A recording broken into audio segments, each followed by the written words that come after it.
정부는 정확한 출입자 명단을 확보하여 신속한 방역관리망을 작동시키기 위해 QR코드를 활용한 전자출입 명부를 도입하기로 하였습니다. 역학조사에 필요한 최소한의 개인정보만 암호화하여 수집하고 정보 수집 주체도 분리하여 개인정보를 철저히 보호할 것입니다.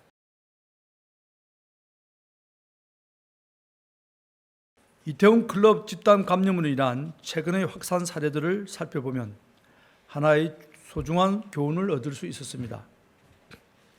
그것은 바로 방역 관리에 대해 어떤 노력을 기울이는가에 따라 감염병의 전파 속도와 규모가 달라질 수 있다는 사실입니다. 국민 여러분께서는 거리 두기, 마스크 착용, 손 씻기와 기침 예절 등 기본적인 방역 수칙의 중요성을 다시 한번 기억하시고 이를 생활해 주시기를 부탁드립니다. 정부도 방역관리망이 잘 작동될 수 있도록 시설의 세부 유형과 특성을 고려한 세심한 관리 체계를 마련해 나가겠습니다.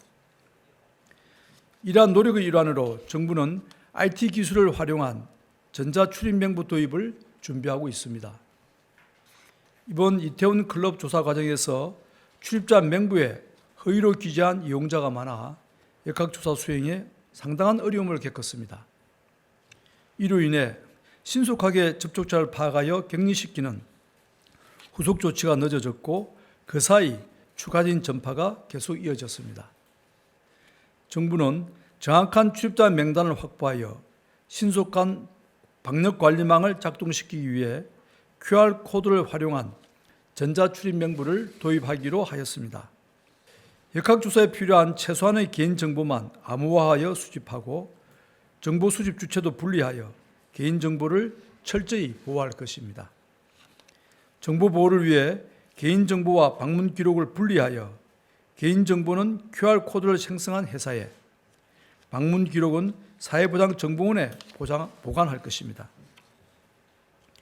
방역당국의 역학조사에 필요한 경우에만 두 정보가 합쳐지며 개인을 식별할 수 있게 되고 신속한 추적 조치가 이루어지게 됩니다.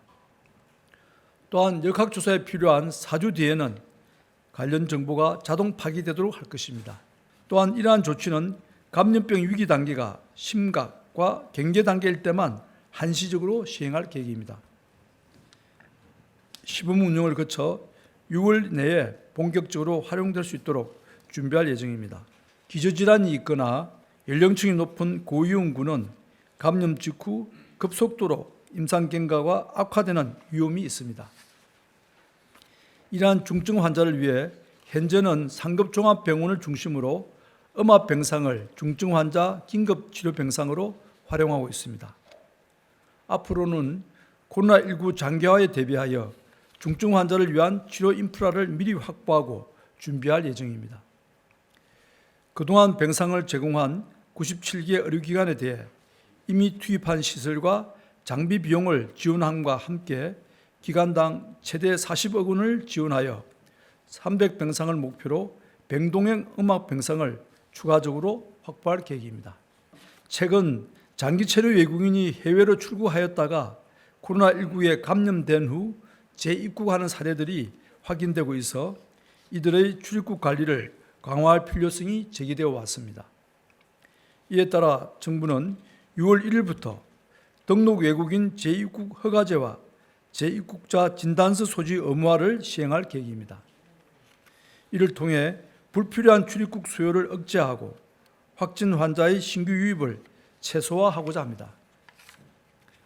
앞으로는 장기 체류 외국인도 출국 전 재입국 허가를 받고 출국해야 하며 현지 출발일 전 48시간 이내 정상 여부를 진단받아 진단서를 제시하는 경우에만 입국이 가능합니다. 지난주 고3 학생을 시작으로 이번 주에는 27일부터 유치원과 초중 고등학교에서 학생들의 등원과 등교가 이루어질 예정입니다. 우리 아이들이 교실에서 학교 생활을 이어가 나갈 수 있도록 우리 모두가 힘을 모아야 할 때입니다. 지역사회 감염이 학교로 유입되지 않도록 노래 연습장 등 다중이용시설의 방문을 삼가해 주시고 각자의 자리에서 방역 수칙을 철저히 준수해 주시기를 부탁드립니다. 저희들이 도입하고자 하는 QR코드는 개인에 대한 정보가 암호화되어서 QR코드를 발행하는 기관에는 그 암호화된 정보가 보관이 되고, 또 업소에 출입한 맹부 또는 출입한 그 기록 자체는 또 제3의 기관에 따로 보관이 됩니다. 그래서 업소 주인도 누가 그걸 출입했는지를 개인의 번호라든지 이름을 알 수가 없습니다. 다만 감염병이 심각이라든지 또는 경계 단계에 와서 중대한 그 심각한 경우에 왔을 때, 그때 질병관리본부장의 요청에 의해서 두 기관이 따로 분리 보관하고 있는 개인정보와 암호화되어 있는 개인정보와 그 업소에 출입한 사실 자체가 결합이 되어서 비로소 어떤 사람이 그게 출입한지 알게 됩니다. 즉 현재 수기로 적는 것보다 오히려 개인정보가 더 잘 보호될 수 있는 그런 측면이 있습니다. 그리고 앞서 말씀드렸듯이 이것이 강제적인 시설은 고위험 시설에 대해서 저희들이 강력하게 권고는 하겠지만 완전한 강제 수단은 아니라는 말씀을 드리고, 다만 어떤 경우에든 그 출입자의 명부를 작성하고 출입자를 파악해야 되는 것은 감염병 관리법상 의무화되어 있습니다. 따라서 수기를 작성하건 QR코드를 이용하건 출입자 명부를 작성하는 것 자체는 강제사항이기 때문에 좀 더 편리한 방법을 시설업자들이나 또는 그 시설을 이용하는 이용자들이 선택할 것이라 이렇게 생각이 됩니다. 특히 아이들이 장시간 마스크 착용을 그렇게 참아낼 수 있을지 하는 걱정을 하고 있습니다. 거기에 대해서는 각 학교에서 아이들에 대한 교육을 좀 시키고 있고, 또 사전에 학부모님들도 많은 협조를 하시면서 아이들에게 방역 수칙의 준수가 왜 중요한지를 충분히 납득시키고 있는 것으로 저희는 파악을 하고 있습니다. 그러나 그럼에도 불구하고 아이들이 실질적으로 장시간 마스크 사용을 어려워할 수 있기 때문에 마스크 사용에 대해서는 특별한 그 별도의 좀 구체적인 지침을 저희들이 중수본 차원에서 방대본과 협의해서 지금 지침을 마련하고 있습니다.